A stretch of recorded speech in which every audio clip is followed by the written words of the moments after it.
بسم اللہ الرحمن الرحیم۔ قربانی کے مسائل سے متعلق آج ارادہ ہوا کہ ان مسائل سے متعلق ایک کلپ ریکارڈ کروا دیا جائے اور لوگوں کو قربانی کے بیسک مسائل بتائے جائیں۔ لوگ بہت زیادہ جو سوالات پوچھتے ہیں تو اس پہ میں نے کچھ اشارے لکھ لیے اپنے سامنے تاکہ جو سوال بہت زیادہ پوچھے جاتے ہیں میں ان کے بارے میں ریکارڈ کروا دوں۔ تو میں انشاءاللہ یہ جو قربانی ہے اس کے بالکل شروع سے لے کے آخر تک ترتیب سے کوشش کرتا ہوں کہ مسائل بیان کروں، اور جو مسائل بہت زیادہ پوچھے جاتے ہیں اللہ تعالیٰ سے دعا ہے کہ وہ سارے آ جائیں۔ تو پہلا سب سے بڑا مسئلہ یہ ہے کہ قربانی واجب کس پر ہے۔ قربانی واجب کس پر ہے؟ لمسم عوام کی سہولت کے لیے ایک نصاب بیان کرتا ہوں جو علماء بتاتے ہیں۔ 52.5 تولہ چاندی تقریباً 45 سے 50 ہزار یا 55 ہزار یہ آج کل ریٹ چل رہے ہیں، آپ دیکھ لیے گا نیٹ پر۔ تو اتنی مالیت کا کسی کے پاس سونا ہو یا چاندی ہو یا تجارتی مال ہو، تجارتی مال کہتے ہیں وہ سامان جو بیچنے کے لیے آپ نے خریدا ہے، یا کیش رقم ہو، یا یہ کہ ضرورت سے زائد سامان کہتے ہیں وہ سامان جو پورے سال بھی استعمال نہ ہوتا ہو۔ تو ایسی کوئی چیز اگر آپ کے پاس اتنی مالیت کی پڑی ہوئی ہے، یا ایک نہیں 2-4 چیزیں مل کے اتنی مالیت کو پہنچ جاتی ہیں، یعنی خلاصہ یہ نکلا کہ آپ کے جو استعمال میں آنے والی چیزوں کے علاوہ آپ کے پاس اتنی مالیت کی مال موجود ہے، اور ضروری خرچے اس میں سے نکال دیں، قرضے نکال دیں، وہ سب نکال کے بھی اتنے پیسے آپ کے پاس بچتے ہیں 50, 55, 60 ہزار تک، تو پھر آپ پر قربانی واجب ہے۔ یہ بہت مختصر بتا رہا ہوں کیونکہ اگر میں اس کی نصاب کی ڈیٹیل میں گیا تو پورا کلپ اسی میں نکل جائے گا۔ تو لمسم ایک بتا رہا ہوں آپ کو کہ اتنا اماؤنٹ کسی کے پاس ہو تو اس پر قربانی واجب ہے۔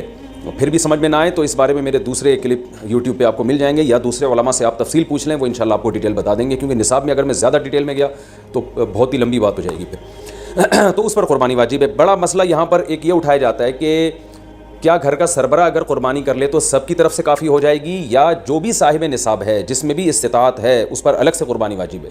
اس میں فقہا کا اختلاف ہے۔ بعض علماء کی رائے یہ ہے کہ ایک آدمی اگر گھر کی طرف سے قربانی کر لے تو سارے اہل خانہ کی طرف سے کافی ہو جاتی ہے، اور اس کے بارے میں بعض تابعین سے آثار منقول ہیں، مصنف ابن ابی شیبہ کی روایات ہیں، لیکن ہماری رائے یہ ہے، اور بر صغیر کے علماء کی رائے یہ ہے، اور امام ابو حنیفہ رحمہ اللہ تعالیٰ کی بھی رائے یہی ہے کہ ہر شخص پر الگ سے قربانی واجب ہے اگر وہ صاحب نصاب ہے۔ اور اس کی 2 دلیلیں بہت مضبوط ہیں۔ سب سے مضبوط دلیل رسول اللہ صلی اللہ علیہ وسلم کی حدیث ہے، من وجد سعة لأن يضحي فلم يضحي فلا يقربن مصلانا۔ آپ صلی اللہ علیہ وسلم نے فرمایا جس کے پاس قربانی کی طاقت تھی اور اس نے قربانی نہیں کی تو وہ ہماری عیدگاہ کے قریب بھی نہ پھٹکے۔ تو اس سے پتہ چلتا ہے کہ جس کے پاس بھی اس طاقت ہے، تو اس میں یہ نہیں ہے کہ گھر کا سربراہ سب کی طرف سے کرے گا، تو یہ جو ہے ایسا نہیں ہے، بلکہ صاف الفاظ ہیں حدیث کے کہ جس کے پاس بھی استطاعت ہے تو وہ اس پر قربانی اس کو کرنی پڑے گی۔ اور دوسری دلیل یہ ہے کہ عبادات میں کہیں بھی ایسا نہیں ہوتا کہ ایک کی عبادت دوسرے کی طرف سے کافی ہو جائے، تو اس پر قیاس کا تقاضا بھی یہی ہے کہ جب اسلام میں کوئی بھی ایک عبادت دوسرے کی طرف سے کافی نہیں ہوتی تو یہ کیسے ممکن ہے کہ قربانی جو مستقل ایک سنت ابراہیمی ہے وہ ایک کرے اور دوسری کی طرف سے بھی وہ خود بخود ادا ہو جائے؟ تو یہ اس کا بھی تقاضا ہے۔ بعض حضرات یہ دلیل دیتے ہیں کہ حضرت ابو بکر اور عمر رضی اللہ عنہما قربانی نہیں کرتے تھے۔ یہ دوسرے مسئلے کی دلیل ہے۔ تو پہلا تو یہ ہو گیا کہ قربانی ہر صاحب استطاعت پر لازم ہے۔ بیگم کے پاس اگر زیور ہے اور اتنی مالیت کا ہے تو اس پر بھی قربانی واجب ہے۔ پھر وہ الگ بات ہے کہ اس کی طرف سے میاں اس کی پرمیشن سے کر دے، یعنی واجب تو اس پر ہوگی لیکن ضروری نہیں ہے کہ وہ خود کرے، اس کی طرف سے اس کا میاں بھی کر سکتا ہے اس کی پرمیشن سے، اجازت سے، اور میاں اپنی طرف سے بھی ایک کر دے اور بیگم کی طرف سے بھی ایک کر دے، یعنی گھر کے ایک فرد کرے گا اور سب کی طرف سے کافی ہو جائے یہ نہیں ہے، بلکہ ہر فرد کو الگ کرنی پڑے گی۔ وہ الگ بات ہے کہ اپنے پیسے سے کرنا ضروری نہیں ہے، وہ فرد خود کرے یا کسی سے کروا دے۔ پھر جب کسی سے قربانی کروائے گا تو اس کو پیسے دے، یا جو قربانی اس کی طرف سے کر رہا ہے وہ خود اپنے پیسے استعمال کر لے تو بھی ٹھیک ہے۔ یعنی یہ بھی ٹھیک ہے کہ آپ کے جو ابا ہیں، آپ کے جو والد صاحب ہیں وہ قربانی کر رہے ہیں اور سب بالغ بچوں کی طرف سے کر رہے ہیں، پیسے کسی سے نہیں لے رہے تو بھی ٹھیک ہے، کوئی حرج نہیں ہے۔ یا شوہر بیوی کی طرف سے کر رہا ہے اور پیسے نہیں لے رہا اس سے تو بہت اچھی بات ہے، ایسا نیک شوہر اللہ میاں سب کو دلائے۔ تو یا بیگم صاحبہ کر رہی ہیں اپنے خرچے پہ اور میاں کی طرف سے بھی کر رہی ہیں، میاں سے پیسے نہیں لے رہی، سبحان اللہ، بہت اچھا لگا آپ کو سن کے، تو ہمیں بھی بہت اچھا لگا۔ تو یعنی پیسوں کا ہر ایک کا ڈالنا ضروری نہیں۔ اچھا یہ بھی ایک مسئلہ ہوتا ہے کہ بڑا بھائی کر رہا ہے سب کی طرف سے اور سب سے آدھے پیسے لے رہا ہے قربانی کے، وہ یا تھوڑے پیسے لے رہا ہے، باقی پیسے اپنی جیب سے ڈال رہا ہے تو بھی ٹھیک ہے۔ یعنی جس کی طرف سے قربانی ہو رہی ہے اس کے لیے خود سے پیسے یعنی خرچ کرنا ضروری نہیں ہے، اس کی طرف سے اگر کوئی اور خرچ کر دیتا ہے تو بھی ٹھیک ہے، چاہے پورے پیسے خرچ کرے یا آدھے پیسے خرچ کرے۔ قرضہ لے کے بھی قربانی کی جا سکتی ہے، آپ کے پاس اگر پیسے نہیں ہیں تو آپ قرضہ لے کے کر سکتے ہیں، اگر آپ کو یقین ہے کہ میں یہ قرضہ بعد میں لوٹا سکتا ہوں۔ البتہ قرضہ کھا کے قربانی ٹھیک نہیں ہے کہ آپ نے کسی کا قرضہ دینا ہے، وہ مانگ رہا ہے، دروازے پہ کھڑا ہوا ہے، وہ دے نہیں رہا ہے اور آپ اس کے پیسوں سے بکرے کاٹ رہے ہیں، آپ، یہ ٹھیک نہیں ہے، یہ آخرت کے لیے بھی نقصان دہ ہے اور وہ بکرے کے لیے تو نقصان دہ بہرحال ہے ہی ہے۔ تو ایک مسئلہ تو یہ ہو گیا۔ دوسرا مسئلہ یہ ہے کہ قربانی کیا واجب ہے یا سنت ہے؟ تو اس بارے میں بھی دونوں رائے ملتی ہیں علماء کی. جو علماء کہتے ہیں سنت ہے وہ بھی عام سنت نہیں مانتے بلکہ سنت مؤکدہ. سنت مؤکدہ کا مطلب جو نہیں کرے گا قابل ملامت ہوگا. اور امام ابو حنیفہ رحمہ اللہ تعالیٰ کی رائے کے مطابق یہ واجب ہے. اور اس کی دلیل وہی ہے کہ پہلی بات تو یہ کہ عبادت ہے اور عبادت میں احتیاط کے پہلو کو ترجیح دی جاتی ہے, کیونکہ احتیاط اسی میں ہے کہ اس کو اگر واجب قرار نہیں دیتے تو بہت سے لوگ قربانی کا فریضہ چھوڑ سکتے ہیں اور اس بات کا خطرہ موجود ہے کہ قیامت میں ان کو گناہ نہ ملے. تو اس لیے احتیاط کے پہلو کو ترجیح جائے گی. اور مضبوط دلیل امام حنیفہ کی قرآن نبی صلی اللہ علیہ وسلم کی وہی حدیث ہے, من وجد سعة لأن يضحي فلم يضحي فلا يقربن مصلانا. آپ صلی اللہ علیہ وسلم نے فرمایا جس کے پاس قربانی کی گنجائش تھی اور اس نے قربانی نہیں کی وہ ہماری عیدگاہ کے قریب بھی مت پھٹکے. آپ صلی اللہ علیہ وسلم 10 سال مدینہ منورہ رہے, ہمیشہ آپ صلی اللہ علیہ وسلم نے قربانی کی ہے. بعض حضرات یہ دلیل دیتے ہیں کہ حضرت ابو بکر اور حضرت عمر نے قربانی نہیں کی اپنے دور خلافت میں, اس سے پتہ چلتا ہے کہ قربانی واجب نہیں ہے. تو یہ دلیل اس لیے درست نہیں ہے کہ حضرت ابو بکر اور حضرت عمر رضی اللہ تعالیٰ عنہ مسکین تھے, غریب تھے, اگرچہ مسلمانوں کے خلیفہ تھے, لیکن یہ ان کی ایک کوالٹی تھی کہ اتنے لاکھوں مربع میل کے مالک ہونے کے باوجود وہ پیون زدہ کپڑے پہنتے تھے. تو صاحب استطاعت پہ قربانی واجب ہے. یہ دونوں حضرات بڑے تھے مگر قربانی نہیں کی انہوں نے, جیسے کہ روایت میں آتا ہے اس کی وجہ استطاعت نہ ہونا. تو استطاعت اگر نہیں ہے تو پھر قربانی لازم نہیں ہے, بلکہ اگر آپ قرضہ لے کے قربانی کرو گے اور خطرہ ہے کہ میں قرضہ ادا نہیں کر سکتا تو پھر تو جائز ہی نہیں ہے آپ کے لیے, کیونکہ دوسروں کا حق دبا کے آپ کے لیے عبادت کی وجہ آوری یہ ٹھیک نہیں ہے. اس کی فضیلت کیا ہے قربانی کی؟ رسول اللہ صلی اللہ علیہ وسلم نے ارشاد فرمایا بقرعید کے دنوں میں یا ایام نہر میں اللہ کو جانور کا خون بہانے سے زیادہ کوئی عمل محبوب نہیں ہے, اور ہر بال کے بدلے میں اللہ نیکی عطا فرماتے ہیں. یہ قربانی کی بہت بڑی فضیلت ہے اور اس کی فضیلت آپ علماء سے بیانات میں سنتے ہیں. میں بھی چونکہ بہت مختصر جلدی بات کر رہا ہوں تاکہ میں پورے موضوع کو جلدی سے سمیٹ لوں. اب مسئلہ یہ آئے گا کہ جی قربانی ایک بڑا اہم مسئلہ آج کل یہ چل رہا ہے. نبی صلی اللہ علیہ وسلم نے فرمایا کہ عید کی نماز کے بعد جس نے قربانی کی تو قربانی ہوگی, نماز سے پہلے کر لی تو آپ نے اس قربانی کو قبول نہیں کیا. تو اس سے صاف پتہ چلتا ہے کہ شہر میں جہاں عید کی نماز ہوتی ہے وہاں عید کی نماز سے پہلے قربانی نہیں ہوتی.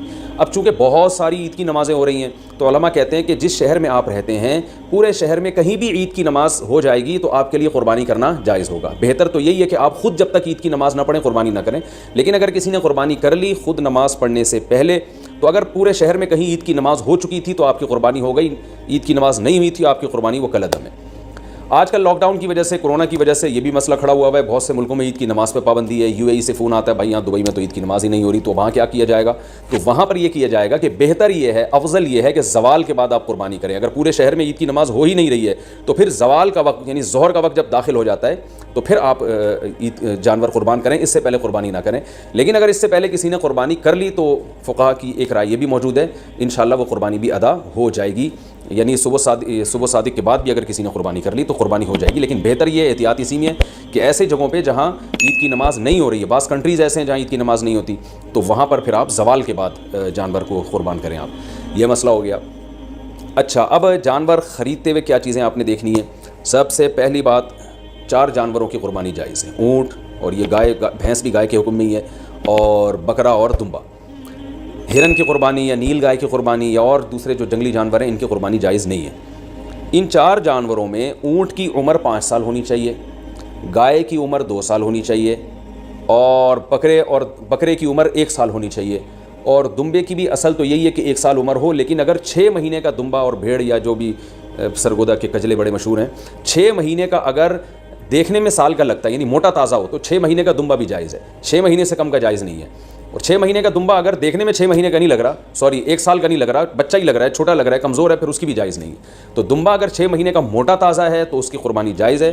اور باقی بکرا 1 سال کا ہونا ضروری, اور گائے 2 سال کی, اور اونٹ 5 سال کا. اچھا, اس میں یہ بات ضروری ہے کہ یہاں سال سے مراد اسلامی سال ہے. مثال کے طور پر آپ بکرا لینے کے لیے گئے مارکیٹ میں, ہاں بھائی کتنی عمر ہے, اس نے کہا کہ جی اتنی عمر ہے, تو آپ اس سے سیدھا یہ پوچھیں کہ بھائی پچھلے سال بقرعید سے پہلے یہ پیدا ہو چکا تھا کہ نہیں ہوا تھا.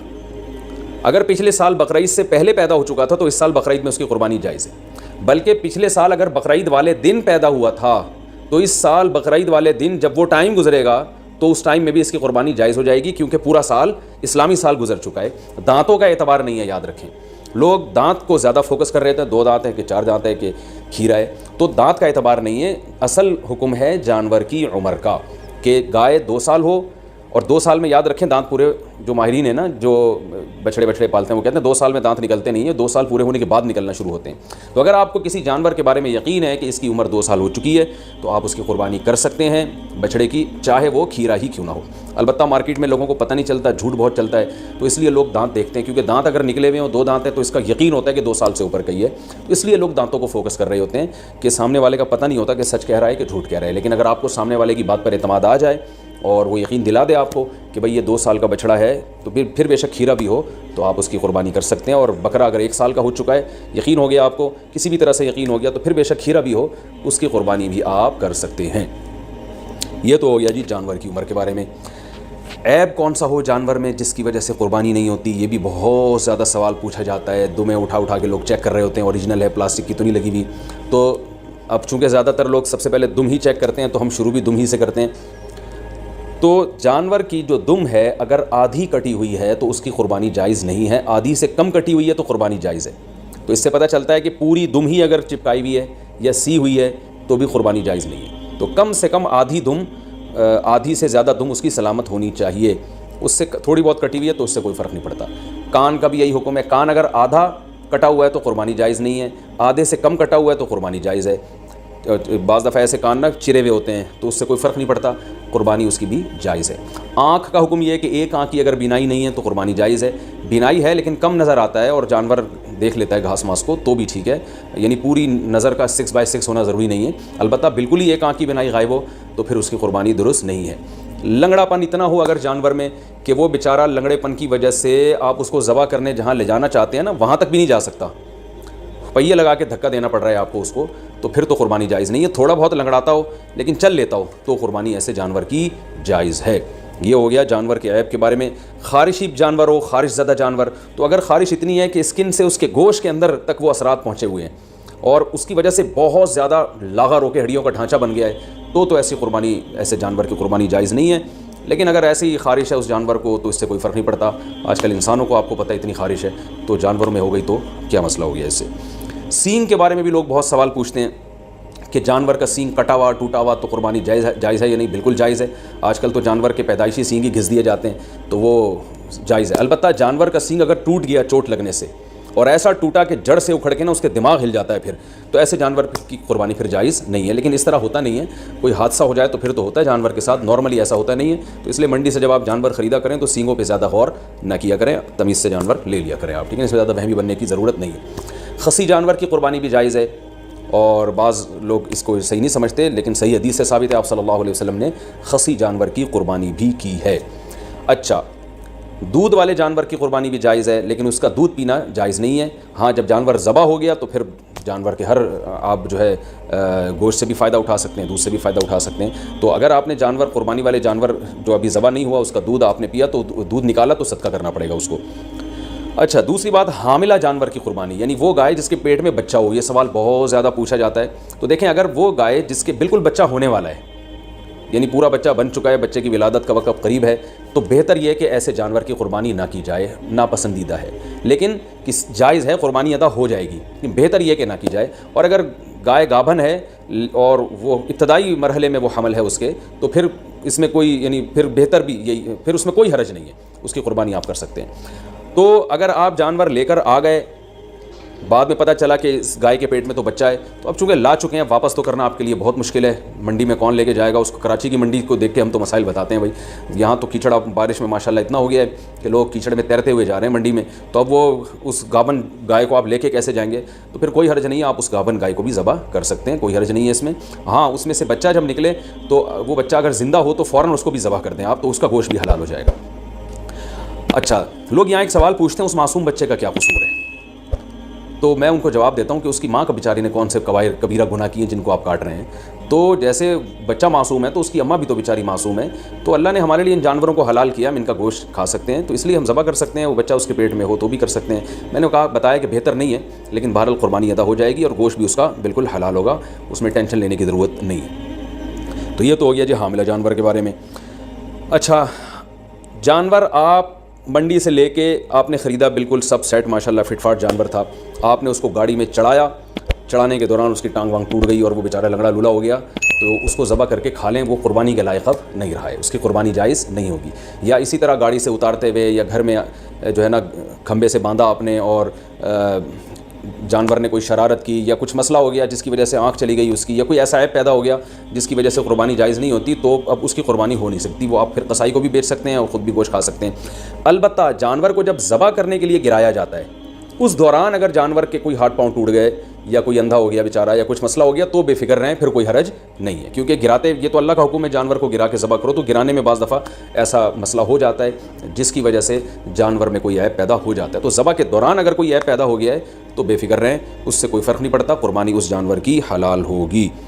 یہ تھا جانور کو گاڑی میں چڑھانا اور اتارنے سے متعلق۔ اچھا، ایک اہم مسئلہ یہ ہے، اب ہم آتے ہیں، میرا خیال ہے عیب والے مسائل تو کافی حد تک حل ہو چکے ہیں، اب ہم آتے ہیں جانور کو لٹانے، بلکہ اس سے پہلے کہ آپ جب جانور لے کر آئے تو بہت سے لوگوں کی نیت بدل جاتی ہے۔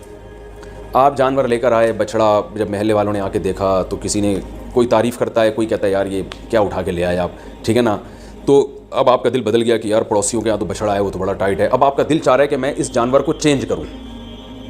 تو دیکھیں، اگر آپ نے جانور خریدتے ہوئے قربانی کی نیت سے نہیں خریدا، ویسے ہی خریدا تھا، بعد میں سوچا تھا کہ میں دیکھوں گا قربانی کرنی ہے کہ نہیں کرنی، تو آپ اس کو بیچ دیں، کچھ بھی کریں، کوئی حرج نہیں ہے۔ لیکن اگر آپ نے قربانی کی نیت سے خریدا تھا، جیسے کہ 99% لوگ بقرعید میں قربانی کی نیت ہی سے جانور خرید رہے ہوتے ہیں، گھر لانے کے بعد آپ کی نیت بدل گئی، یار وہ پڑوسی ہے جو وسیم بھائی جو بچڑا لے کر آئے ہیں نا، اس پہ الگ ہی نور برس رہا ہے، اور وہ ہمارے بچڑے کے ساتھ جب کھڑا ہوتا ہے تو ہمارا بچڑا تو احساس کمتری میں آئے نہ، ہم احساس کمتری کے شکار ہوتے ہیں، تو اب آپ نے ارادہ کیا یہ بچڑا آپ کسی کو پہنا دیں، تو بالکل جائز ہے، جیسے کسی نے آپ کو پہنایا تو آپ بھی کسی کو بچڑا پہنا سکتے ہیں۔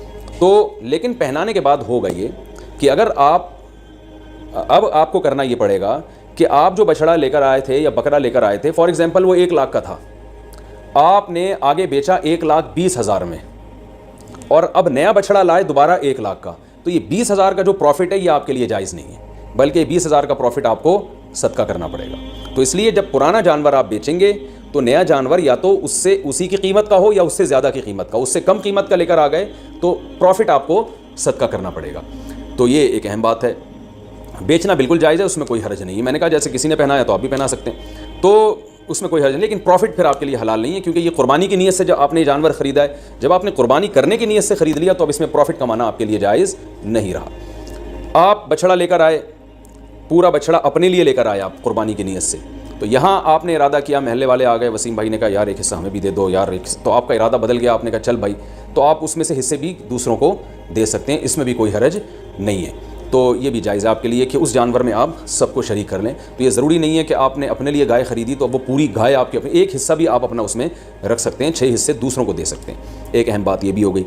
دوسری ایک اہم بات یہ ہے کہ آج میرے پاس عصر کے بعد ایک بندہ آیا، میں بچڑا لایا تھا، صبح جب میں نے دیکھا تو اس کا انتقال ہو گیا، ان کی ورڈنگ یہی تھی انتقال ہو گیا، میں نے کہا انتقال تو آدمیوں کے ہوتے ہیں، جانوروں کی تو موت واقع ہوتی ہے بھائی، خیر اس کا انتقال ہو گیا، تو مالدار آدمی جس پر قربانی واجب تھی، اگر اس کا جانور بقرعید سے پہلے مر جائے تو اس پر لازم ہے کہ وہ دوبارہ قربانی کرے۔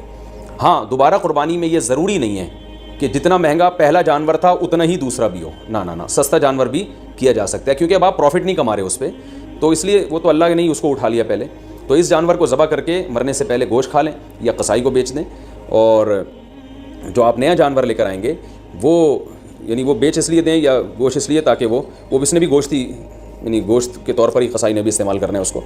تو جانور اگر مر گیا، آپ نیا جانور اگر لے کر آئے ہیں تو نئے جانور میں یہ ضروری نہیں ہے کہ پہلے والے جانور سے وہ مہنگا ہو، وہ سستا بھی لا سکتے ہیں۔ آپ پوری بچڑا لے کر آئے تھے تو اب کوئی بات نہیں، ایک دمبا کر لیں چھوٹا موٹا آپ، تو یہ ضروری نہیں ہے کہ اتنا ہی مہنگا ہو وہ، اگر جانور مر جائے تو بس آپ نے ایک واجب اپنے ذمے سے پورا کرنا ہے، تو وہ سستا جانور بھی کر سکتے ہیں۔ اور اگر غریب آدمی جانور خرید کے لایا تھا قربانی کی نیت سے، وہ جانور مر گیا تو بس غریب کو ثواب مل گیا، دوبارہ اس پر قربانی واجب پہلے بھی نہیں تھی اب بھی واجب نہیں ہے۔ تو یہ ہو گیا جی۔ اچھا، اب ہم چلتے ہیں قربانی کے مسائل میں ذبح کی طرف۔ جانور ذبح کرنے میں ایک بڑی کوتاہی یہ ہوتی ہے کہ قصائیوں کے حوالے چھری کر دی جاتی ہے، بعض دفعہ پتہ نہیں ہوتا کہ یہ مسلمان ہیں بھی یا نہیں ہیں، کیونکہ ان دنوں میں ہندو بھی بہت سے قصائی بنے ہوئے ہوتے ہیں، تو یاد رکھیے گائے کی گردن پہ یا جانور کی گردن پہ جو چھری چلانے والا ہے، پکڑنے والا کوئی بھی ہو، رسی باندھنے والا کوئی بھی ہو، چھری چلانے والے کا توحید پرست ہونا ضروری ہے یا اہل کتاب ہونا ضروری ہے۔ تو اس لیے یہ دیکھ لیں کہ یہ مسلم بھی ہے یا نہیں، اور تو بلا وجہ خام خواہ میں کوئی کہہ رہا ہوں میں مسلمان ہوں تو اب یہ نہیں کہ لیبارٹری چیک کے لیے بھیج دیا آپ نے اس کو کہ ہے بھی کہ نہیں ہے، اتنی تحقیق کی ضرورت نہیں ہے. تو بس یہ پہلے تحقیق کر لیا کریں بھائی، مسلمان ہو، توحید پرست ہو، ایک اللہ کو مانتے ہو، نبی صلی اللہ علیہ وسلم کی ختم نبوت کے قائل ہو، اور نبی صلی اللہ علیہ وسلم کو مختار کل، مشکل کشا، حاجت روا تو نہیں سمجھتے. تو جو توحید کا عقیدہ ہے نا وہ بہرحال پہلے ضروری ہے، جو بیسک اسلام کے عقائدے ہیں وہ اس کو پتہ ہونے چاہیے. تو اس کے بغیر جانور کا ذبیحہ جو ہے، اگر آپ کو پتہ چل گیا کہ یہ مشرک ہے تو پھر اس کا ذبیحہ حلال نہیں ہے. ایک بات. دوسری بات، قصائیوں میں یہ کوتاہی ہوتی ہے کہ قصائی جو ہے وہ منہ میں گٹکے ہوتے ہیں، پان ہوتے ہیں. میں نے خود دیکھا ہے کہ وہ تکبیر نہیں پڑھ رہے ہوتے ذبح کرتے ہوئے، سب نہیں کرتے، یعنی بعض لوگ ایسا کرتے ہیں. تو اگر جان بوجھ کر کسی نے تکبیر چھوڑ دی ہے تو بھی جانور مردار ہو جائے گا. تو اس لیے قرآن مجید میں صاف اللہ کا حکم ہے وَلَا تَأْكُلُوا مِمَّا لَمْ يُذْكَرِ اسْمُ اللَّهِ عَلَيْهِ، وہ جانور جس پر اللہ کا نام نہ لیا جائے اس کو مت کھاؤ. تو اس لیے اس بات کا اہتمام کرنا چاہیے. جو لوگ جانور کے قریب کھڑے ہوئے ہیں ان کو سب کو چاہیے زور سے تکبیر پڑھنا شروع کر دیں تاکہ چھری پھیرنے والے کو یاد آ جائے اور وہ غفلت نہ کرے اس بارے میں. ہاں اگر بھولے سے رہ گیا، اس بیچارے کو یاد ہی نہیں رہا تو وہ جانور حلال ہے، اس میں کوئی حرج نہیں ہے. جان کر تکبیرات چھوڑ دینا یہ بالکل اس سے جانور مردار ہو جاتا ہے. بعض اب ایسے ہوتا ہے کہ ایک آدمی سے چھری چل نہیں رہی ہوتی تو دوسرا بھی ہاتھ لگا دیتا ہے، یار ہم دونوں مل کے چھری چلا دیتے ہیں. تو دو آدمیوں نے اگر چھری چلائی ہے تو پھر دونوں پر تکبیر پڑھنا واجب ہے. دونوں میں سے ایک بھی اگر تکبیر چھوڑ دے گا تو جانور حلال نہیں ہوگا. اس کا خیال کیا کریں. اور ویسے بھی جانور کو خود ذبح کیا کریں. علماء کہتے ہیں کہ جانور ذبح کرنے والا جو جس کی قربانی ہے نا وہ خود ذبح کرے گا تو اس میں زیادہ ثواب ہے.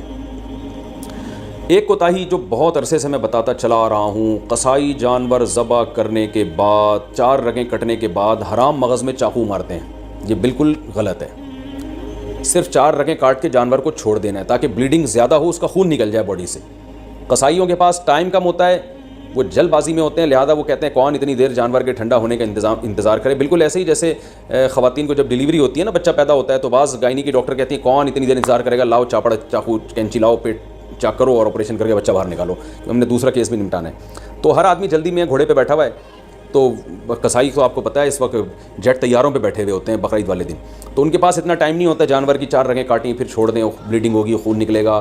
وہ کہتے ہیں یار بس جلدی سے نا اس کے حرام مغز میں چاقو مارتے ہیں گردن میں، اور جانور کو تکلیف بھی ہوتی ہے اس سے اور جلدی مردار ہو جاتا ہے. اس کا نقصان یہ ہوتا ہے کہ جتنی بلیڈنگ ہونی چاہیے، خون نکلنا چاہیے، نکلتا نہیں ہے.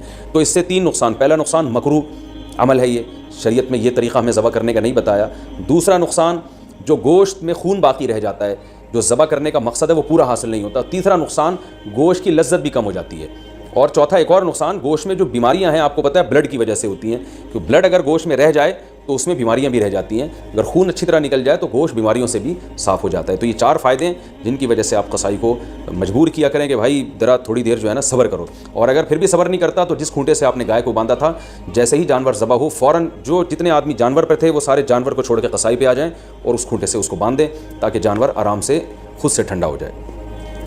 یہ بھی کرتے ہیں کہ جانور ٹھنڈا ہوا نہیں ہوتا کھال اتارنا شروع کر دیتے ہیں اس کی، تو یہ بھی غلط ہے. لیکن اگر ایسے جو وہ قصائی جو پکڑائی میں نہیں آ رہا، اگر آپ نے اس کو کھونٹوں سے باندھ دیا تو انشاءاللہ یہ تمام ٹینشنیں آپ کی حل ہو جائیں گی. قصائی حضرات ناراض ہوتے ہیں میری ان باتوں سے. بھائی میں آپ کے بارے میں بات ہی نہیں کر رہا، میں ان قصائیوں کے بارے میں بات کر رہا ہوں جو شرافت سے کنٹرول میں آ نہیں رہے.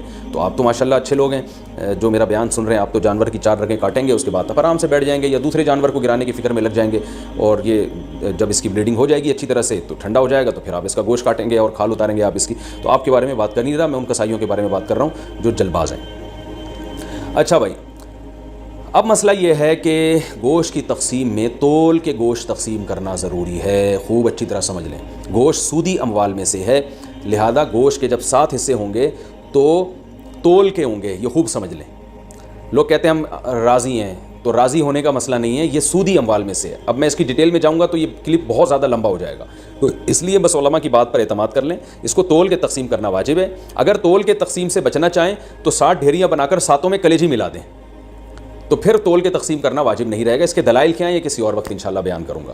تو اور پھر بھی احتیاط اسی میں ہے کہ تولیں بھی اور کلیجی بھی ملا دیں 7 ڈھیریوں میں، تاکہ اگر تول میں گڑبڑ ہو گئی ہو تو کلیجی اس کے جو ادھر اگر تھوڑا سا گوشت زیادہ چلا گیا تو اس کے مقابلے میں ادھر کلیجی آ جائے تو سود سے بچت ہو جائے گی. وہ لوگ کہتے ہیں پتہ نہیں کس قسم کی باتیں کر رہے ہیں، وہ انشاءاللہ بعد میں ڈیٹیل میں اس مسئلے کو سمجھا دوں گا، بلکہ پہلے سمجھا بھی چکا ہوں کئی دفعہ کہ سودی اموال میں عقل نہیں چلتی ہے. جب شریعت نے برابری کا حکم دیا تو بس برابری ہے. تو گوشت بھی سودی اموال میں سے ایک مال ہے. جیسے 10 روپے دے کے کوئی 11 روپے نہیں لے سکتا نا، تو اسی طرح گوشت میں بھی ایسا ہی ہے. تو یہ اس کا خیال کرنا چاہیے. اچھا، قربانی کے حصے داروں میں اگر کوئی شخص حرام آمدن والا شریک ہو گیا تو سب کی قربانی برباد ہو جائے گی. اس لیے اس کا بھی اہتمام کرنا چاہیے. اجتماعی قربانی میں اعلان لے کے لگانا چاہیے کہ بھائی حرام آمدن والے شرکت نہ کریں, یا پہلے سے سیٹ اپ بنانا چاہیے کہ ایک الگ سے ایسی گائے ہو جو صرف حرام آمدن والوں کا اس میں حصہ ہو, تاکہ اس میں قربانی ہوئی نہیں, وہ گوشت ذبح کر کے ویسے ہی غریبوں میں بانٹ دیا جائے. بعض مدارس میں اس کا اہتمام کیا جاتا ہے کہ وہ پہلے سے جو ہے نا کچھ حصے ایسے انہوں نے رکھے ہوئے ہوتے ہیں. تو لیکن اگر آپ گھر کی گائے لائے ہیں یا ویسے کسی گائے میں حصہ لے رہے ہیں اور اس میں کوئی حرام آمدن والا آ گیا, لیکن اگر آپ کو پہلے سے پتہ نہیں ہے تو پھر شریعت نے ہمیں بلا وجہ کے تجسس کا حکم نہیں دیا. یہ ایک آدمی زبان سے کہہ رہا ہے میں حلال کماتا ہوں, بس اس کی زبان پر اعتماد کرنا ہمارے لیے کافی ہے. اب آپ نے کہیں اجتماعی قربانی میں حصہ لیا, اب یہ نہیں کہ آپ اپنی گائے کے بارے میں تحقیقات کرتے پھرنے اس میں حرام تو ہے کہ نہیں ہے. وہ گناہ پھر انہی لوگوں پر ہوگا جنہوں نے اجتماعی قربانی کا انتظام کیا ہے. اگر انہوں نے خود سے جان کر کسی حرام والے کو شامل کر دیا تو وہ گناہ گار ہوں گے. تو آپ کو اگر جب تک پتہ نہیں ہے تو شریعت میں یہی حکم ہے ابہموا ما ابہم اللہ, جس چیز کو اللہ نے واضح نہیں کیا ہے تو ہم اچھا گمان ہی رکھیں گے اس میں. اچھا, یہ قربانی کا گوشت غیر مسلموں کو دینا بالکل جائز ہے, اس میں کوئی حرج نہیں ہے, غیر مسلم کو بھی دے سکتے ہیں. گوشت جب آپ کے ہاں آئے تو آپ بہتر یہ ہے کہ اس کے 3 حصے کر دیں, ایک غریبوں کے لیے, ایک رشتہ داروں کے لیے اور ایک اپنے لیے. رشتہ داروں کا مطلب یہ ہوتا ہے کہ جو دعوتیں آپ کرتے ہیں وہ بھی رشتہ داروں ہی میں آتی ہے, تو اس لیے آج کل یہ بھی ٹھیک ہے کہ 1/3 صدقہ کر دیں, 2/3 گھر میں رکھ لیں جس میں آپ دعوتیں بھی ہو رہی ہیں اس میں خود بھی کھا رہے ہیں. اور علماء نے بیان کیا بھائی جس کی اولاد زیادہ ہے, اہل و عیال زیادہ ہیں, اور تو وہ اگر پورا گوشت بھی گھر میں رکھ لے تو بھی ٹھیک ہے, اس لیے کہ اپنے اولاد کا, اپنے بچوں کا حق پہلے ہے. کیونکہ وہ اگر دمبا بیچارے نے ذبح کیا اور وہ 1/3 صدقہ کر دے گا تو 8-10 بچے, تو پھر وہ میرا خیال ہے وہ غریب آدمی کے بچے, تو پھر تو پورے سال بیچاروں کو گوشت نہیں ملتا. تو ایسے غریب آدمی کے لیے حکم یہ ہے کہ وہ پھر پورا گوشت بھی رکھ لے, یہ زیادہ بہتر ہے اس کے لیے. اور 1/3 گوشت صدقہ کرنا یہ بھی مستحب عمل ہے, کوئی فرض واجب نہیں ہے, لیکن بہرحال اس پہ عمل کرنا چاہیے. کیونکہ قرآن مجید میں اللہ تعالیٰ کا ارشاد ہے کہ اطعم القانع والمعتر, کہ خود بھی کھاؤ اور کلو منہا, خود بھی اس میں سے کھاؤ اور محتاجوں کو بھی اس میں سے کھلاؤ. خود بھی کھانا چاہیے, محتاجوں کو بھی کھلانا چاہیے. ایصال ثواب کے لیے قربانی, ابا اماں کی طرف سے قربانی جو مرحوم ہے, دادا نانی کی طرف سے قربانی, یہ بالکل جائز ہے, اس میں کوئی حرج نہیں ہے. بعض صحابہ سے بھی ثابت ہے اور رسول اللہ صلی اللہ علیہ وسلم سے بھی ثابت ہے کہ آپ نے 2 مینڈے ذبح کیے, ایک اپنے لیے اور ایک اپنی امت کے لیے. تو پتہ چلا کہ یہ قربانی اپنے لیے بھی ہو سکتی ہے اور اپنے علاوہ کسی اور کے لیے بھی ہو سکتی ہے. وہ کسی اور کوئی بھی ہو سکتا ہے, نبی صلی اللہ علیہ وسلم بھی ہو سکتے ہیں, آپ کے والدین بھی ہو سکتے ہیں, تو کوئی بھی ہو سکتا ہے. لیکن جب آپ کسی اور کے لیے قربانی کر رہے ہیں تو یا تو وہ دنیا سے جا چکا ہوگا یا وہ زندہ ہوگا. اگر دنیا سے جا چکا ہے تو وہ قربانی کا گوشت آپ خود بھی کھا سکتے ہیں, لیکن اگر وہ زندہ ہے تو اس کی پرمیشن کے بغیر اس کے لیے قربانی نہیں ہو سکتی, کیونکہ وہ ایک عبادت ہے اور جو زندہ آدمی ہے وہ عبادت کا اہل ہے. جب تک اس کی وہ نیت نہیں کرے گا خود تو اس کی قربانی نہیں ہوگی. تو وہ اس کی نیت کے لیے ضروری ہے کہ اس کو کم از کم اطلاع ضرور دی جائے اور وہ اس پہ راضی ہو, چاہے وہ زبان سے اجازت دے دے یا دل سے ویسے ہی راضی ہو, یعنی آپ کو پتہ چل جائے کہ یہ راضی ہے اس پر, تو بھی ٹھیک ہے.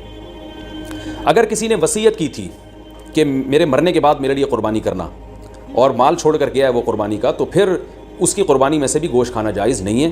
وہ قربانی بھی آپ کو وہ سارا گوشت صدقہ کرنا پڑے گا. اچھا بھائی, ایک مسئلہ یہ بھی ہے کہ قربانی کسی نے نہیں کی اور بعد میں خیال آیا کاش میں قربانی کر لیتا, تو یاد رکھیں بقرعید کے 3 دن جب گزر جائیں گے تو اس کے بعد قربانی اب جائز, یعنی اب قربانی جائز نہیں ہوگی, کیونکہ وہ 3 دن گزر گئے, قربانی کا ٹائم ختم ہو گیا. اب آپ نے اگر جانور ذبح کیا تو اس کا سارا گوشت آپ صدقہ کر دیں, اور بہتر یہی ہے کہ جانور کی قیمت صدقہ کریں آپ, کیونکہ اب قربانی کا ٹائم چلا گیا. تو اس لیے بقرعید کے 3 دنوں, پھر وہ اگلے سال بقرعید میں بھی نہیں ہو سکتی قضا اس کی, تو بس بقرعید کے 3 دن کے اندر اندر تو جانور ذبح کرنا ہے. اگر آپ نے ذبح نہیں کیا اور آپ پر قربانی واجب تھی, آپ سے غلطی ہوئی ہے, تو اب 3 دنوں کے بعد آپ نے کیا کرنا ہے, اس جانور کا یعنی اس جانور کی قیمت آپ صدقہ کر دیں. اب جو ہے وہ قربانی کا ٹائم چلا گیا. اور یہ بھی یاد رکھیں, اس پر بہت مضبوط دلائل ہیں کہ قربانی کے صرف 3 دن ہیں. اس پر میں کلپ ریکارڈ کروا چکا ہوں, صحابہ تابعین کے آثار ہیں, احادیث ہیں کہ صرف 3 دن قربانی جائز ہے, چوتھے دن قربانی جائز نہیں ہے. بہت ساری روایات ہیں اس پر صحابہ کرام کی, تقریباً اجماع اس کے اوپر کہ چوتھے دن قربانی جائز نہیں ہے. اور جو چوتھے دن والی حدیث ہے وہ بالاتفاق ضعیف ہے. تو اس لیے اپنے اہم ترین عبادت کو آپ ضائع نہ کریں, جو اللہ نے ہمیں 3 دن بتائے ہیں اسی میں قربانی کریں, اور وہ اتنے دن ہیں کہ ہمیں چوتھے دن کی طرف جانے کی ضرورت بھی نہیں. لیکن اگر کوئی کر رہا ہے تو بحث مباحثہ نہ کریں, لڑائی جھگڑا یہ بھی اچھی چیز نہیں ہے. آپ خود احتیاط کریں, صرف 3 دن, اور جتنے لیٹ کریں گے قربانی کا ثواب کم ہوگا. پہلے دن سب سے زیادہ, دوسرے دن اس سے کم, تیسرے دن اس سے بھی کم. اچھا بھائی, اور مسئلہ کیا ہے کہ قربانی میں عقیقے کی نیت کرنا, یہ سوال بھی بہت پوچھا جاتا ہے. بالکل جائز ہے. آپ ایک گائے لے کر آئے تو آپ اس میں اپنے بچوں کا عقیقہ بھی کر سکتے ہیں, اور قربانی کا یعنی بیٹے کا, لڑکے کی طرف سے 2 حصے ڈال دیں اس میں, اور ایک اپنی قربانی بھی کر لیں. یہ بھی بالکل جائز ہے. اچھا بھائی, اور نابالغ اولاد کی طرف سے قربانی, دیکھیں جو نابالغ اولاد کی طرف سے قربانی ہے اگر تو انشاءاللہ اس کو ثواب ملے گا. قربانی وہ آپ ہی کی طرف سے ہوگی, تو یعنی آپ ہی اس قربانی کے مالک ہیں. تو کیونکہ جو نابالغ ہے نا اس پر قربانی بہرحال واجب نہیں ہوتی, چاہے وہ کتنا ہی مالدار کیوں نہ ہو. اور اگر بالکل ہی چھوٹا بچہ ہے تو پھر اس کی طرف سے قربانی کا مطلب یہ ہوتا ہے کہ آپ خود ہی بس قربانی کر رہے ہیں, تو وہ قربانی کا اہل نہیں ہے, اس کی طرف سے قربانی نہیں ہوگی. ہاں اگر وہ سمجھدار ہے, بلوغت کے قریب ہے, تو پھر اس کی طرف سے قربانی ادا ہو جائے گی, اگرچہ اس پہ واجب ہے نہیں ابھی, تو یہ کر سکتے ہیں, اس میں کوئی حرج نہیں ہے. اچھا, ایک اہم مسئلہ یہ بھی ہے کہ اونٹ کو ذبح کرنا یہ سنت نہیں ہے, اونٹ کو نہر کرنا سنت ہے. کھڑے کھڑے اس کی ٹانگ باندھ کے نا یہاں چاقو مارا جاتا ہے, اور ایکسپرٹ جو کسائی ہوتے ہیں وہ ایسے زور سے کٹ لگاتے ہیں کہ ایک دم فوارہ نکلتا ہے, اونٹ بہت جلدی ٹھنڈا ہو جاتا ہے. اور جو اناڑی ہوتے ہیں وہ بہت تکلیف دیتے ہیں جانور کو, وہ گھماتے رہتے ہیں اس میں, اور ان کو صحیح نس ملتی نہیں ہے, رگ ملتی نہیں ہے, اونٹ کا خون کم بہتا ہے, وہ بہت دیر سے اس کی جان نکلتی ہے. تو یہ بہت جو ہے وہ اچھا کام نہیں ہے جانور کو تکلیف دینا. آپ صلی اللہ علیہ وسلم نے حکم دیا ہے کہ جب تم میں سے کوئی شخص جانور کو ذبح کرنے کا ارادہ کرے تو اسے چاہیے کہ جانور کو راحت پہنچائے, اس کی راحت کا خیال رکھے, وہ اس کی کو اذیت نہ دے, تکلیف نہ دے. اور آپ نے یہ بھی فرمایا کہ اپنی چھری کو پہلے تیز کر لو تاکہ جانور کو تکلیف نہ ہو. بعض لوگ یہ کر رہے ہوتے ہیں, جانور کو لٹا کے چھری تیز کر رہے ہوتے ہیں, وہ بھائی پہلے ہی کر لیتے یہ کام, اس کو آپ نے جو لٹا کے اتنی تکلیف دی ہوئی ہے یہ ٹھیک نہیں, یہ ٹھیک عمل نہیں ہے. تو جانور کو راحت دینے کا ہمیں حکم ہے, تکلیف سے اس کو بچانا ہے ہم نے. تو یہ کچھ مسائل تھے, اور بھی کوشش کر رہا ہوں کہ کوئی مسائل دماغ میں آ جائیں جو لوگ زیادہ سے زیادہ. ہاں ایک اہم مسئلہ یہ, بعض جانور بڑے شرارتی ہوتے ہیں, کنٹرول میں نہیں آ رہے ہوتے, جیسے بعض میاں کنٹرول میں نہیں آتے, بعض بیویاں کنٹرول میں نہیں آتی, بعض بچے کنٹرول میں نہیں آتے, اور بعض دفعہ آپ کا ملازم کنٹرول میں نہیں آ رہا. تو اس طرح بعض دفعہ آپ ایسی گائے لے آتے ہیں کہ وہ گائے, ابھی ہمارے 2-3 سال پہلے محلے میں ایک بچڑا آیا, وہ ایسا خونخوار قسم کا بچڑا کہ وہ کسی کو قریبی نہ آنے دے. تو ایک قصائی آیا, اس نے کہا ابے دیکھو ایسی کی تیسی, میں کسی سے نہیں ڈرتا, اور بغیر کچھ کہے نا وہ بچڑے کے قریب چلا گیا. جو وہاں بچڑے کے قریب لوگ تھے نا ان کا بیان ہے کہ وہ ایسے اچھلتا ہوا قصائی بچڑے کے پاس گیا کہ جیسے ڈرتا ہی نہیں ہے. تو کہہ رہے ہیں ہمیں چند سیکنڈ کے بعد ہمیں یہ لگا کہ صرف بچڑا ہے, قصائی ہے نہیں یہاں پہ کہیں بھی. تو ہم حیران, یہ قصائی کیا کہاں, یعنی بچڑے نے اتنی اسپیڈ کے ساتھ اس کو لات ماری ہے کہ قصائی مارکیٹ سے شارٹ. تو کہہ رہے ہیں ہم دیکھا وہ وہاں پڑا ہوا ہے. تو وہ فنٹر گیری بھی بعض لوگ کر رہے ہوتے ہیں. تو ایسا جانور جو بہت ہی شرارتی ہو, قابو میں نہ آ رہا ہو, تو شرعاً یہ جائز ہے کہ آپ اس کو پہلے اگر کسی گولی وغیرہ سے مار دیں, گرا دیں اس کو بندوق سے, اور پھر ذبح کر لیں تو بھی جائز ہے. یا اور کسی طریقے سے اس کو قابو میں لانے کے لیے یہاں پر اس کے گردن پہ کھڑے کھڑے بھی ذبح کر سکتے ہیں, یعنی اس کو آپ, یعنی 2 دھاری چاقو آپ نے گردن پہ لگایا اور اس کو چاروں رگیں کاٹ ڈالی تو بھی جائز ہے. تو بہتر سنت طریقہ تو یہی ہے کہ لٹا کے گلے پہ چھری چلائی جائے بچڑے کے, لیکن اگر وہ بے قابو بچڑا ہے تو کھڑے کھڑے بھی مجبوراً اس کو ذبح کرنا جائز ہے. ہاں اگر گولی ماری آپ نے اس کے گرانے کے لیے اور گولی سے ہی وہ ٹھنڈا ہو گیا تو پھر حرام ہو جائے گا, چاہے گولی پہ تکبیر بھی کیوں نہ پڑی ہو, کیونکہ گولی کا شکار جائز نہیں ہے, حلال نہیں ہے. تو اس لیے دھاری دار چیزوں کا شکار ہوتا ہے. اسی طرح جانور اگر بھاگ گیا اور آپ نے اس کو چاقو مارا پیچھے سے تکبیر پڑھ کے, اور تیر مارا یا چاقو مارا, آج کل لوگ ارطغرل دیکھ رہے ہیں تو تیر ویر بھی لوگ گھروں میں لا کے رکھ رہے ہوں گے, تو تیر مارا, دھاری دار چیز ہے نا, وہ تیر اس کے جا کے لگا, یا چاقو آپ نے مارا, وہ چاقو اس کے لگا, اس سے وہ زخمی ہو گیا, اس سے وہ نیچے گرا, آپ فوراً بھاگیں جا کے اس کو ذبح کریں. لیکن آپ فوراً بھاگے اور ذبح کرنے سے پہلے وہ ٹھنڈا ہو گیا تو بھی وہ حلال ہے, کیونکہ دھاری دار چیز سے شکار اگر کیا تو پھر اگر آپ کو ذبح کرنے کا موقع نہیں ملتا اور اس دوران جانور مر جاتا ہے تو وہ شکار حلال ہوتا ہے, بشرطے کہ آپ نے تیر پھینکتے ہوئے یا چھری پھینکتے ہوئے آپ نے تکبیر پڑھی ہو, اللہ کا نام لیا ہو. لیکن اگر آپ قریب پہنچ گئے اور زندہ تھا وہ, تو پھر آپ نے ذبح نہیں کیا تو پھر حلال نہیں ہوگا. یا آپ نے تیر سے شکار کیا یا چاقو سے شکار کیا, اس کا یعنی نیزہ مارا اس کے اوپر, اور وہ پھر آپ اس کے پیچھے بھاگے نہیں اس کو ذبح کرنے کے لیے, تو بھی وہ حلال نہیں ہوگا. یعنی آپ نے اپنی ذمہ داری پوری کی, اس کے باوجود وہ آپ کے پہنچنے سے پہلے ٹھنڈا ہو گیا تو پھر وہ حلال ہے. لیکن گولی کا شکار کسی صورت میں حلال نہیں ہے. بلا وجہ جانور کو گولی سے مار کے گرانا یا اسے بے ہوش کر کے ذبح کرنا یہ بھی مکروہ ناپسندیدہ عمل ہے, اس لیے کہ جانور کو جب آپ بے ہوش کر دیتے ہیں تو پھر اس کو جب ذبح کرتے ہیں تو خون صحیح طرح سے اس کا نہیں نکلتا, جو ذبح کے مقاصد کے خلاف ہے, اور پھر یہ بھی خطرہ ہوتا ہے کہ جانور پہلے ہی نہ مر چکا ہو. تو یہ کچھ مسائل تھے قربانی کے. اللہ تعالیٰ ہم سب کی قربانیوں کو قبول فرمائے. اور یاد رکھیں بقرعید کے 3 دنوں میں آپ صلی اللہ علیہ وسلم نے فرمایا اللہ تعالیٰ کو جانور کا خون بہانے سے زیادہ کوئی عمل محبوب نہیں ہے, اور آپ نے فرمایا طیبوا بہا انفسکم, خوش دلی کے ساتھ قربانی کیا کرو. اور یہ بہت افسوس کی بات ہے آج ہمارے یہاں جب جانور کو ذبح کیا جا رہا ہوتا ہے لوگ شور مچا رہے ہوتے ہیں, اچھل رہے ہوتے ہیں, سیٹیاں بجا رہے ہوتے ہیں. یہ بالکل بھی ٹھیک نہیں ہے. یہ ایک عبادت ہے. ابراہیم علیہ السلام جو اللہ کے خلیل تھے ان کی سنت ہے, تو عبادت کو عبادت والے انداز ہی میں کیا جائے گا. اس وقت ذکر کرنا چاہیے, اللہ کا نام لینا چاہیے, دل میں دعا مانگنی چاہیے کہ اللہ ہمارے اس عمل کو قبول فرما. سیٹیاں بجانا اور ہوٹنگ کرنا اور ایسے اچھلنا یہ بہت بالکل نامناسب حرکت ہے. وہ کوئی وہ انٹرٹینمنٹ کا کوئی شو نہیں ہو رہا, بلکہ ایک عبادت ہو رہی ہے اللہ کے لیے، ایک اپنے مال کو آپ، ایک نفیس مال کو اور ایک جان کو آپ قربان کر رہے ہو اللہ کی خاطر، تو عبادت ہی ہونی چاہیے. اور اس وقت دعا پڑھنی چاہیے، انی وجہت وجہی للذی فطر السماوات والارض حنیفا وما انا من المشرکین. یہ دعا کسی کو یاد نہ ہو تو ویسے ہی زبان سے کہہ دے اللہ یہ میری طرف سے اور میں نے تیری طرف رخ کیا اور یہ میری طرف سے صرف تیرے لیے قربانی ہے اور تیرے خلیل ابراہیم علیہ الصلوۃ والسلام کی سنت کو میں زندہ کر رہا ہوں. یہ دل میں نیت کر لے، زبان سے اچھے الفاظ کہہ دے کہ اللہ تو میری طرف سے قبول کر لے اس کو. تو یہ الفاظ کہنے چاہیے، دعا مانگنی چاہیے کہ اللہ اس کو قبول فرما لے. تو یہ ہے قربانی کا گوشت اسٹور کتنے دن کر سکتے ہیں، جتنے دن تک چاہیں، فریج جب تک آپ کی اجازت دیتا ہے. البتہ میں ایک چٹکلا سناتا ہوں.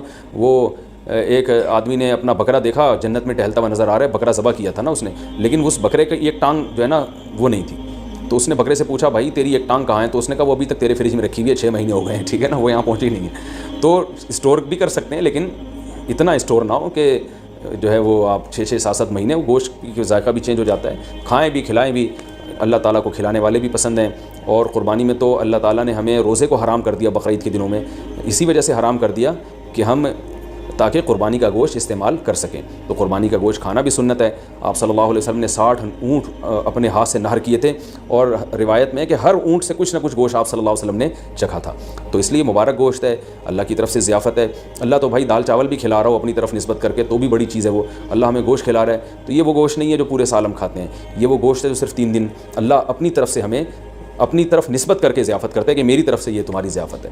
بڑی مبارک چیز ہے. اللہ تعالی ہم سب کو سمجھنے کی، عمل کرنے کی توفیق عطا فرمائے. وما علینا الا البلاغ. ایک اور مسئلہ رہ گیا کہ قصائی کو گوشت اجرت کے طور پہ دینا جائز نہیں ہے. قصائی کو الگ سے اجرت دیں. گوشت ویسے جب بیٹھا ہو تو کھانا وانا گوشت پکا کے کھلا سکتے ہیں، سب کھا رہے ہوتے ہیں تو وہ بھی کھا سکتا ہے. لیکن گوشت جو الگ سے قصائی لوگ سائڈوں پہ نکال لیتے ہیں، پٹ کا گوشت الگ کر دیا، چانپیں ادھر کر دیں، بہت ہاتھ گھوم رہے ہوتے ہیں.